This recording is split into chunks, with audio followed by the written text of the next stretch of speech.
pahalata. Ang daming mic. Nasaan na yung mga mic? Defensor! Defensor! Defensor! Defensor! Bakit walang mic? Ang daming mikropono. Hiraman nyo yun, oh.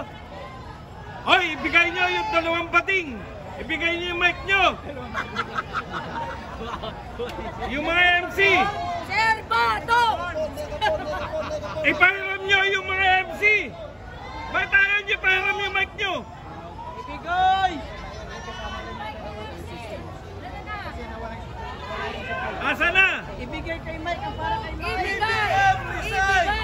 BBM resign! BBM resign! BBM resign! BBM resign! Pinagpatayan po ng mic si Mike Defensor. Ayan po. Nakakalungkot. Ayan na! Woo! Sa wakas! Tripod! Hello, ayan na. Ayan na, oh!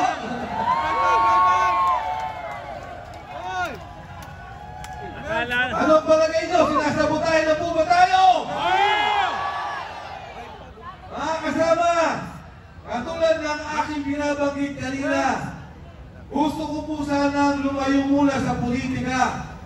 Nung ako ay imbitahan ni Senador Marcoleta at ng sagip, nung pong nakaraang halalan, ang sabi ko kay Senador Marcoleta, Senador Cardante, kumali, ayoko munang sumabak sa politika.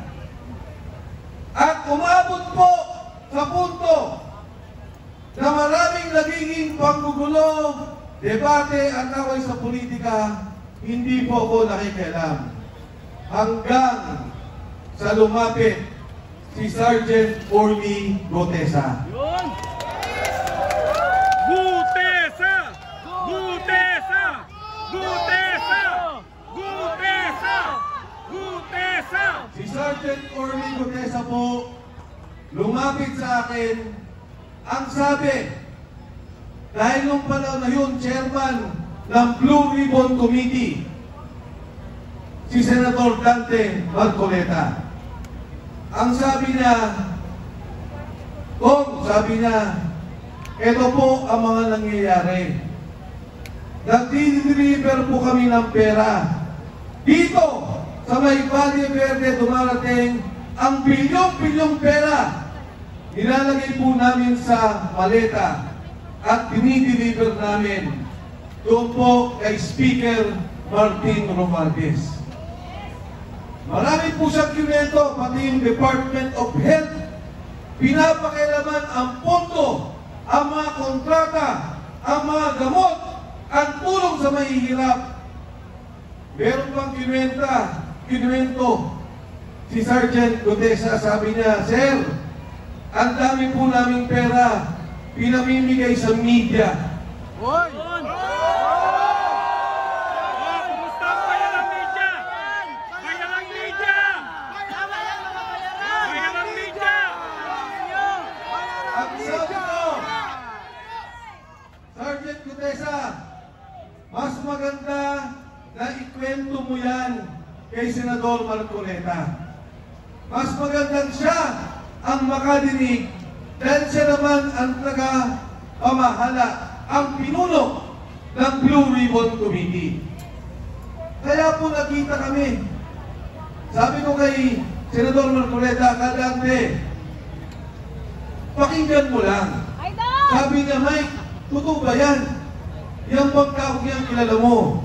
Sabi ko, pakinggan mo. Dinggin mo kung ano sasabihin niya at magugulat ka. Nakita po kami, kinuwento ni Sergeant Gutesa kung ano yung ginagawa nila na bigayan ng pera. Ang katunayan ko, ngayon ko lang nalaman na yung isang maleta pala kaya maglaman ng 48 million pesos. Alam, may katabi pa. May katabi pala tayong at yung pala po, media. 1 bilyong piso ang kalagahang bigat ay 1 kilo. Huwag na muna kayo maingay. Hindi na po sila Nakikinig kami. nagbibilangan ng pera. Hiningi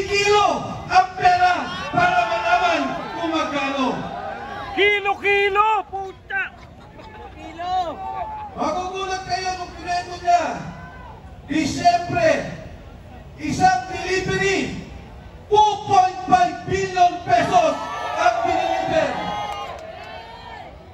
Inaakyat sa bahay ni Saldico, mula po Valle Verde, may bahay si Saldico. Doon po kinikilo pera, binibilang, ilalagay sa maleta. Dadalhin sa bahay ni Saldico, diyan po sa Shangri-La Horizon sa BGC. Inaakyat lahat ng maleta at pinababa muli. Hindi ko pa maintindihan, tinanong ko, Sarge, bakit inaakyat pa yung maleta ang bibigat? Pagkatapos ibababa muli. Sabi niya, sir, hindi ko rin po alam.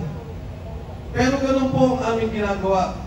Ngayon ko lang napagtuntun, ngayon pa lang mga maleta, kinukunan ng litrato para malaman ang delivery kay Speaker Martin Romualdez. Yun!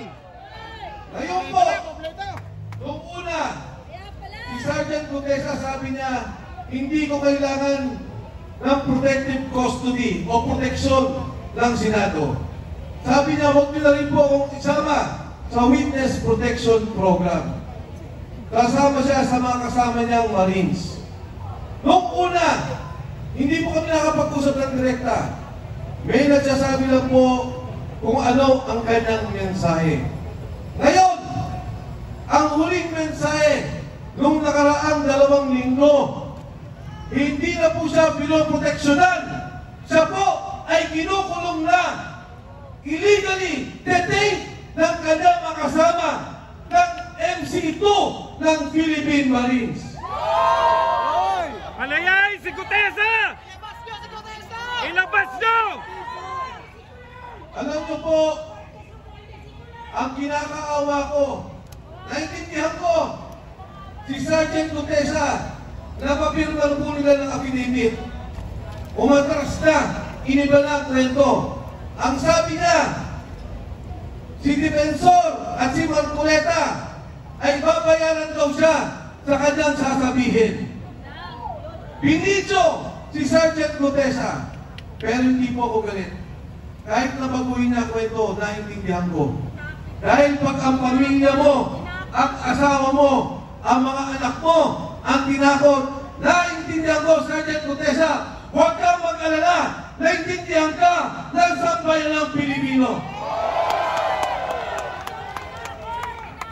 Ang aking kapila sa mga nagkukulong sa kanya, pakawalan niyo naman po yung tao. Total naman, napapirma niyo na. Nagbago na ng salita. Total naman, na-video niya. Na sinasabi na kay Bala ang kanyang salita na hindi na siya nag-deliver kay Martin Romualdez. Pakawalan niyo na po yung tao.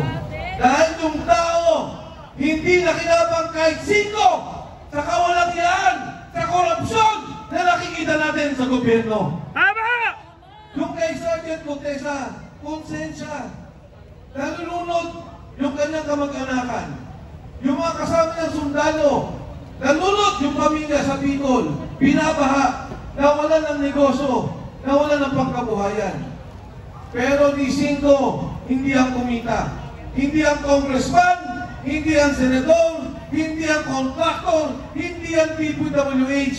Nag-deliver lang yan ng pera at na konsensya na nakikita ng nakawan sa sambayan ng Pilipino. Mga kasama, kahapon lang, yung pamilya niya, inilipat na namin ang bahay dahil binabantayan din. Bakit? Dahil si Saldico, sinabi niya, totoo ang sinasabi ni Gutesa. Ang aking pong kinagulat, ang aking pong kinamangha, dati ang sinasabi ko, imbestigahan ninyo si Saldico. Dati ang sinasabi ko, imbestigahan ninyo si Speaker Martin Romualdez. Ngayon ko lang narinig yung sinabi ni Saldico na ang pera, dinadala nila ang mali-malitang pera kay President Bongbong BBM Marcos. Ang sabi ni Pangulong Marcos, maya naman kayo.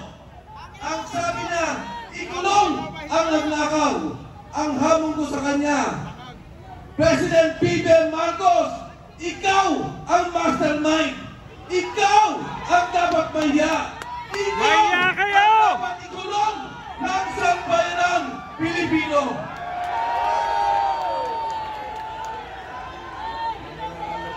Ngayon, sasabihin nila, ang sabi po nila, Saldico, umuwi ka, harapin mo ang kaso. Ngayon, ang sabi nila, may kaso na si Saldico. Nung araw, ang sabi nila, wala silang kaso kay Saldico.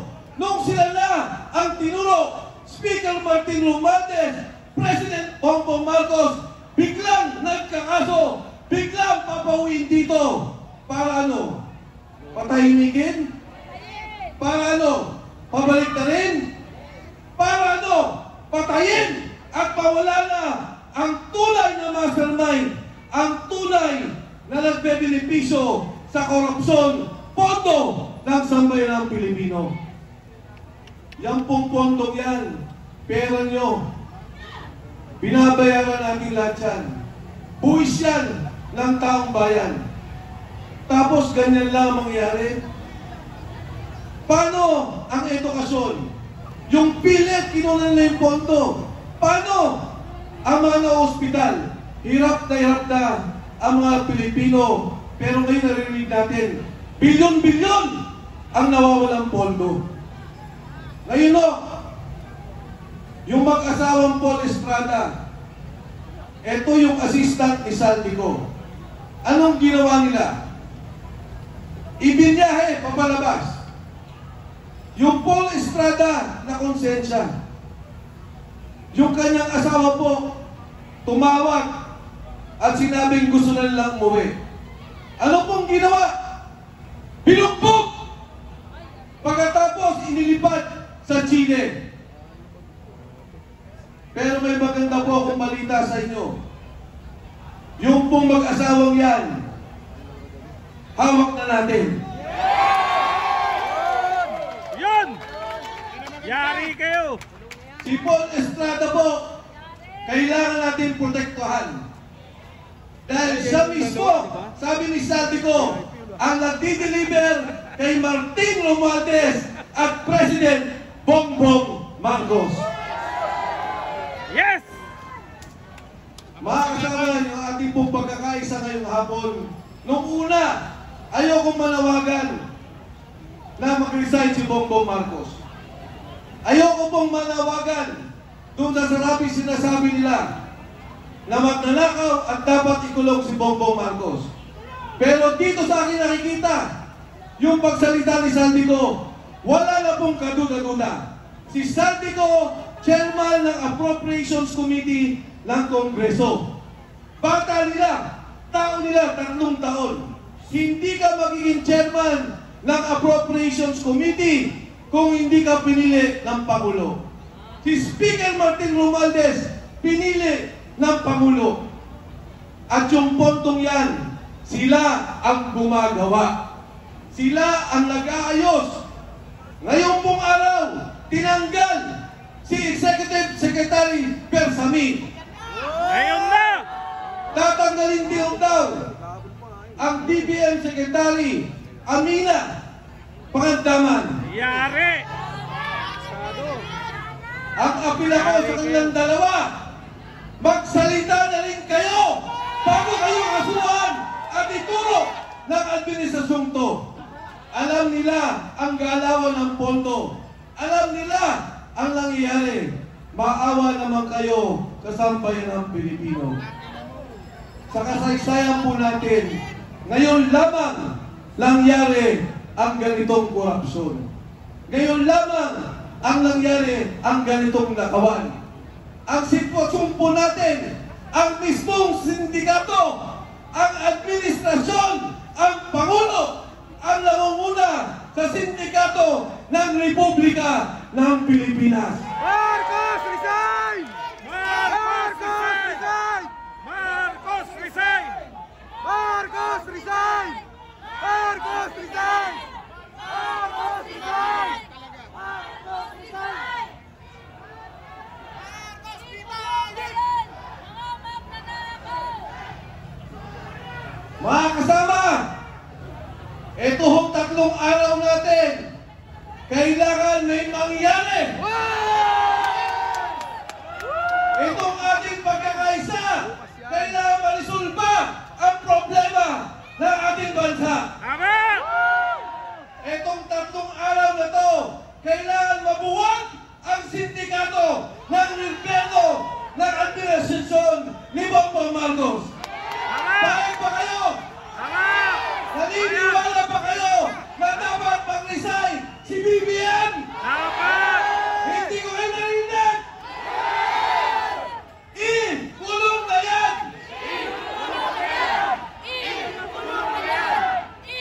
Kulong na yan! Marcos resign!